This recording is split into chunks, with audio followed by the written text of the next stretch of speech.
Hey, so if you want to go beyond basic usage and actually use Notion AI like a pro, yeah, there are a few powerful strategies that can completely improve your workflow. In this guide, I'll show you exactly how to do that step by step. First, always write clear and detailed prompts because the quality of your input directly affects the output. Instead of asking everything at once, break your tasks into smaller steps. Yeah, this helps the AI give better and more accurate results. You can use Notion AI for multiple tasks, like writing, summarizing, brainstorming, and planning, not just one thing. Combining AI with templates is another powerful trick.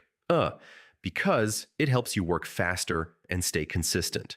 Always review and refine the AI-generated content, yeah, to make it more accurate and professional. Keeping your workspace organized is also important, since a clean structure improves productivity.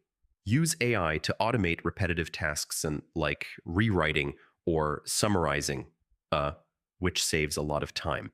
And finally, make Notion AI part of your daily workflow so you can get the best results consistently. So yeah, that's how to use Notion AI like a pro. Once you start applying these strategies, your workflow becomes faster, smarter, and much more efficient.